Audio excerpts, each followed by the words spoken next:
Hey all, welcome back to my channel Need to Needles. இன்னைக்கு இந்த வீடியோல நம்ம என்ன பார்க்க போறோம்னா question solving tricks தான் பார்க்க போறோம். ஓகேவா? question solving tricks அத பார்க்கறதுக்கு முன்னாடி how many questions to solve அத பார்த்துடலாம். இதுல வந்து question solve எத்தனை question solve பண்றது 50, 100, 200, 500, 1000, 2000, 10,000 இந்த மாதிரி நம்பர்ஸ் ஏத்திக்கிட்டே போகலாம். ஆனால் கொஷின் சால்வ் பண்ணுற அந்த நம்பர்ஸ் எதெல்லாம் டிபெண்ட் பண்ணி இருக்குது அதை பார்த்துடலாம். லெவல் ஆஃப் த கான்செப்ட் அப்படின்னா என்ன? லெவல் வந்து இது வந்து ஈஸி கான்செப்டாக இருக்கலாம், மாட்ரேட்டாக இருக்கலாம், அண்ட் டிஃபிகல்ட் கான்செப்டாக கூட இருக்கலாம். இந்த ஈஸியை பொறுத்த வரைக்கும் என்னென்னா, ஈஸி கான்செப்ட்ஸ் நம்மளால் சால்வ் பண்ண முடியும். அந்த மாதிரி ரொம்ப ஈஸியாக சால்வ் பண்ணிட முடியும்.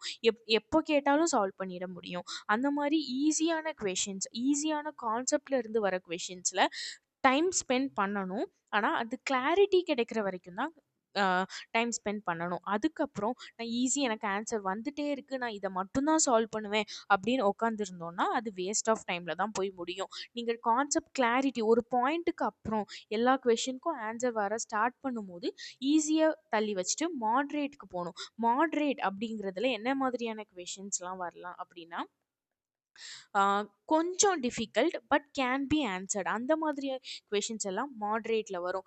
லிட்டில் டிஃபிகல்ட்டி இருக்கும், ஆனால் கொஞ்சம் ட்ரை பண்ணால் நம்மளால் ஆன்சர் பண்ண முடியும். ஒரு கான்செப்டை கிளியராக பிடிச்சிட்டோன்னா அதுலேருந்து நம்ம ஈஸியாக சால்வ் பண்ணி ஆரம்பிச்சிடலாம். அந்த மாதிரியான கொஷின்ஸை மாட்ரேட் கொஷின்ஸ் அப்படின்னு சொல்லுவோம். அந்த மாட்ரேட்டுக்கு நீங்கள் மோர் டைம் ஸ்பெண்ட் பண்ணி அதில் கிளாரிட்டி கிடைக்கணும். அதில் கிளாரிட்டி கிடைச்சாதான் நீங்கள் ஃபர்தராக டிஃபிகல்ட்டான கொஷின்ஸ்க்கு நீங்கள் ஜம்ப் பண்ண செய்யணும். ஓகேவா? இப்போ நான் டிஃபிகல்ட் மட்டும்தான் சால்வ் பண்ணுவேன், நான் பிஹெச்டி முடிச்சே தீருவேன் அப்படின்னு உட்காந்துருந்தீங்கன்னா நீட் 2026 உங்களால் கம்ப்ளீட் பண்ண முடியாது. புரியுதா? எப்போவுமே நான் ஈஸியை மட்டும்தான் பார்ப்பேன், மாட்ரேட் மட்டும்தான் சால்வ் பண்ணுவேன், டிஃபிகல்ட் கொஷின்ஸ் தான் என்னோட இது அப்படின்னு போகிறத விட இதிலிருந்து கொஞ்சம், இதிலிருந்து கொஞ்சம், இதிலிருந்து கொஞ்சம் அப்படின்னு லெவல்ஸ் இன்க்ரீஸ் பண்ணிகிட்டே போகணும். உங்கள் கான்செப்டில் ஒரு grip கிடைக்கிற வரைக்கும் அந்த நம்பர் ஆஃப் கொஷின்ஸ் நீங்கள் சால்வ் பண்ணணும். It may be 10, it may be 100, it may be 1000, it may be 10,000.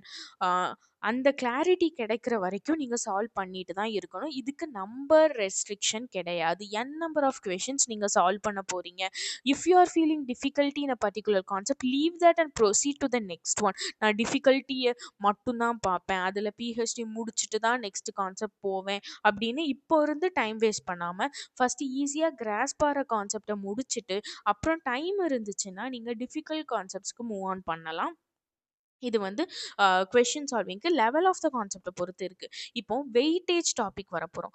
Weightage என்ன, வெயிட்டேஜில் என்னெல்லாம் வருது அப்படின்னு பார்த்தோன்னா, எந்த சாப்டருக்கு வெயிட்டேஜ் அதிகம் அதை ரொம்ப ரொம்ப முக்கியம். நீங்கள் உங்கள் இஷ்டத்துக்கு உட்காந்து சால்வ் பண்ணிட்டு இருந்தீங்கன்னா மார்க்ஸை ஈஸியாக புல் பண்ண முடியாது. இதுவே வெயிட்டேஜ் பேஸ் பண்ணி நீங்கள் சால்வ் பண்ண ஆரம்பிச்சிங்கன்னா நீங்கள் சால்வ் பண்ணுற ஒவ்வொரு கொஷினும் உங்கள் மார்க்ஸை புல் பண்ணிகிட்டே இருக்கும். நீங்கள் நெக்ஸ்ட் லெவல் ஆஃப் காலேஜஸ் உங்களுக்கு கிடைக்கிறதுக்கான சான்சஸ் இருக்குது. இது வெயிட்டேஜ் பேஸ் பண்ணி நீங்கள் சால்வ் பண்ணணும்.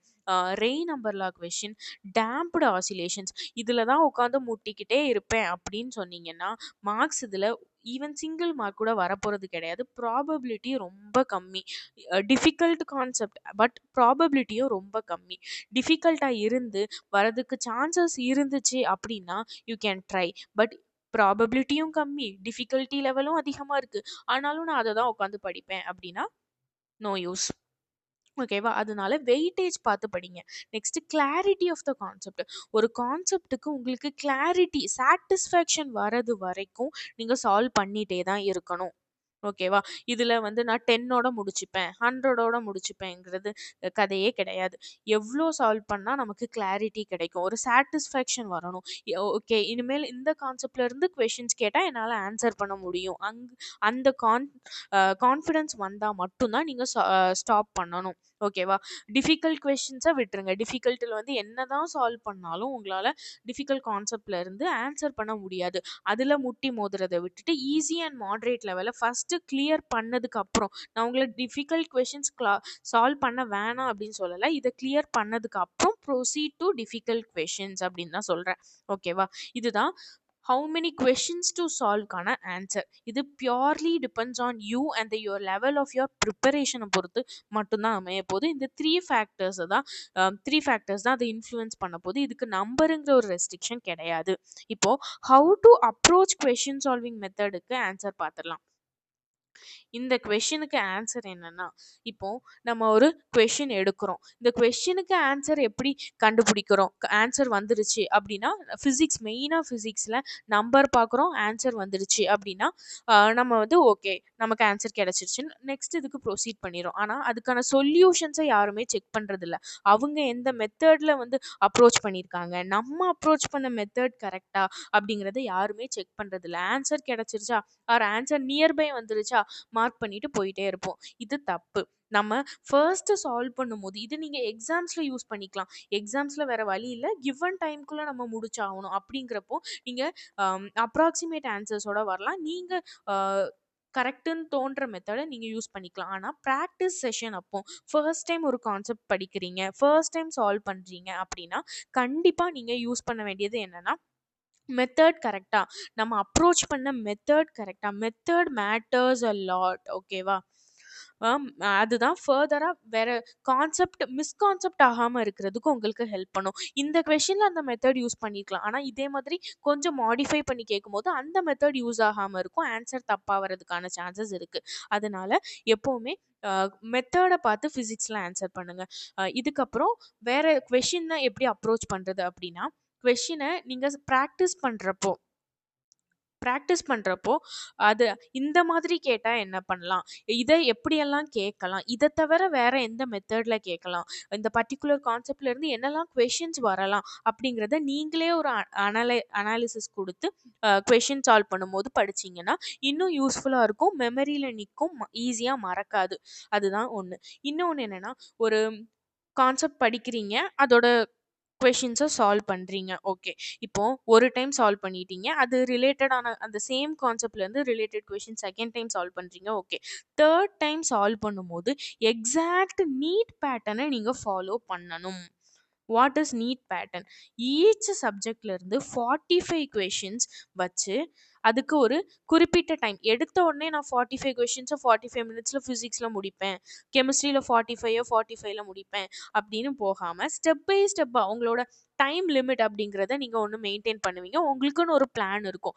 லைக் 1 hour 10 minutes எடுப்பாங்க 5 கொஷினுக்கு 1 hour 10 minutes எடுப்பாங்க. ஃபிசிக்ஸ்க்கு நிறைய பேர் 45 கொஷின்ஸை நான் 45லேயே முடிக்கணும், அப்போ தான் என்னால் வந்து எனக்கு பயாலஜி கஷ்டமாக இருக்கும், நான் பயாலஜிக்கு நிறைய டைம் ஸ்பெண்ட் பண்ணணும், பயாலஜியில் ஈஸியாக மார்க் ஸ்கோர் பண்ணலாம், நான் பயாலஜிக்கு நிறைய கான்சென்ட்ரேட் பண்ணணும் அப்படிங்கிறவங்க 45 கொஷின்ஸை ஒரு 50 minutes 1 hour அப்படிங்கிறதுக்குள்ளே முடிக்கிறதுக்கு ட்ரை பண்ணுவாங்க. ஸோ அந்த மாதிரி நீங்க உங்க டைம் லிமிட்குள்ள முடிக்கிறதுக்கு ட்ரை பண்ணணும். இது எப்போனா, எடுத்த உடனே நான் வந்து கம்மியான டைம் ஃபிக்ஸ் பண்ணுவேன், லெஸ் டைம் தான் ஃபிக்ஸ் பண்ணுவேன் அப்படின்னு இல்லாம ஃபர்ஸ்ட் ஒரு 3 to 4 டைம்ஸ் கொஞ்சம் அதிகமான டைமை ஃபிக்ஸ் பண்ணுங்க. நெக்ஸ்ட் போக போக உங்களை டைம் லிமிட்டுக்கு நீங்க எடுத்துட்டு வரணும், கம்மி பண்ணிட்டே இருக்கணும். இது மேட்டர்ஸ் அ லாட். நீட் பேட்டர்ன்ல நீங்க எப்பவுமே கொஷின் அட்டன் பண்ணி பார்த்தீங்கன்னா அது டைம் லிமிட், அதாவது டைம் மேனேஜ் பண்ணுறதுக்கு ஈஸியாக இருக்கும். உங்களை எப்போவுமே எங்கேஜ்டாக வச்சுக்கும். ஒரு கொஷின் சால்வ் பண்ணிவிட்டு அப்புறம் 1 மணி நேரம் பிரேக் எடுத்துகிட்டு செகண்ட் கொஷின் வந்து சால்வ் பண்ணுவேன் அப்படிங்கிறதுல எந்த யூஸும் கிடையாது. இதுதான் கொஷின் சால்விங் மெத்தட். கொஷினை நல்லா அண்டர்ஸ்டாண்ட் பண்ணுங்கள். இப்போது டைம் இருக்குது நமக்கு, ஜூலை தான் ஆகுது, இப்போ நமக்கு டைம் இருக்குது, புரிஞ்சு படிக்க ட்ரை பண்ணுங்கள். ரொம்ப டைம் இல்லைனாலும் நமக்கு டைம் இருக்குது. ஓகேவா?